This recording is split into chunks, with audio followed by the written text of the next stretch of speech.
What's happening, guys? It is Friday, the 8th of September. I am in Panama City right now. Spent 4 days on the water down in something called the Tropic Star. Check it out. Some amazing fishing.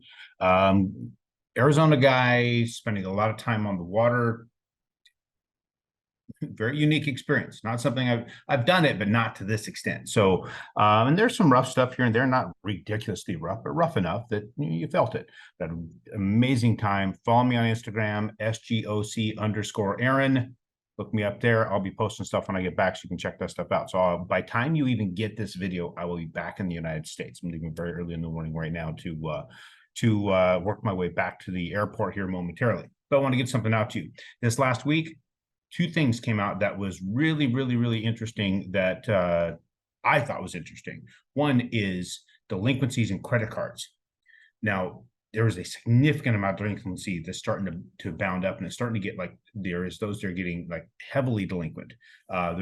So we're also talking about people that are under 30. They're heavily delinquent.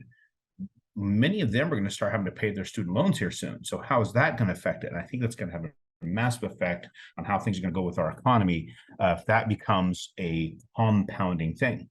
The other thing that we had this week was home sales. The pricing of houses Black Knight Home Price Index indicated that home prices rose 1.5% in July, which is big amount from what the rise was in June. Nearly, actually, is over double from what it was in June. Is 0.7%. So home prices right now are like 2.3% year over year at this point, which would say, given the track record we're heading, we're looking at potentially by the end of the year over 7%. That's massive. That's significant for us to see that kind of a huge increase in house prices. So what does it tell me? What we've been saying all along, everybody who's sitting on the sidelines that says, oh, should we wait for house prices to adjust to interest rates? It's not gonna. I'm sorry, it just isn't going to happen. When I look back on what happened with quantitative easing, if you don't understand quantitative easing, we got to get on the phone and talk about it so I can give you a little bit of a rundown. So you got to shoot me an email, call me, text me, something. But this last few years of low interest rates, if you were thinking these low interest rates are something we're going to get back, it's not going to happen. Listen to me, it's just not going to happen. This was all capital that was taken from the U.S. Treasury and shoved into the markets, taxpayer dollars, dumped into the tune of $8.9 trillion. That brought down interest rates to an abnormally low level, which got a buying frenzy going. We got people coming to the table, their real estate agents saying, if you want to get in the game, be willing to offer 30 to 50,000 over list just to be looked at. So we pushed house prices through the roof, extremely high. And nobody bitched about that because we had such low interest rates. And now the interest rates immediately in October 2021, they shut off that spigot, that money flowing into those pools and to the economy, dumped the interest rates way down, or dumped that market, pushed the interest rates way up. Now the cost of housing is enormous.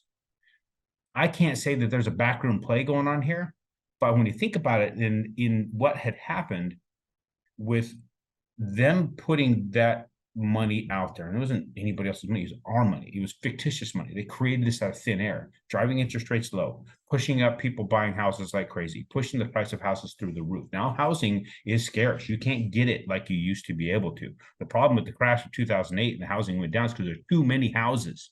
There isn't right now. We are low in inventory compared to demand. So because of that, now the price of housing is going through the roof. Who can afford it? Who can afford to buy the house right now? It's your freaking big hedge funds that are buying it. They're picking it up like crazy. Now, it's going to be forcing everybody in the next generation to have to do what? Rent. So they talked about it over and over and over again. It's come up that they're going to go to a subscription-based economy. Housing's going to be the same. If you're a real estate investor, you're sitting on the sidelines right now waiting for housing to go down, I think you're going to get screwed. If you want to participate in what's going to be built, as far as being the one producing and providing the housing that people are going to live in on subscription, you better be buying right now. I don't think interest rates are going to be any lower anytime soon. So let's take a look at what is going on in the market.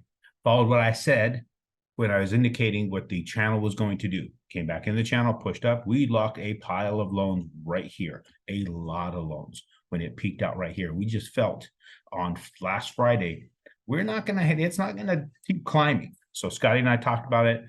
My boy Tim at my corporate office, he even was in the office at 6 a.m. taking care of some locks for me to make sure that we took advantage of getting the best rates we could. And bam, look, it came down right after we locked all that stuff. We are watching closely.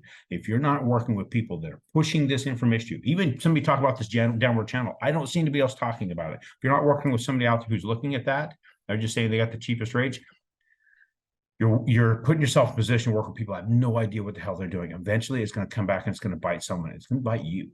So if you haven't signed up for Memphis, if you haven't gone to aaron.chapman.com, gone to events, scroll down to Memphis, clicked on that and registered, paid the $250, which is going to go to fight child trafficking.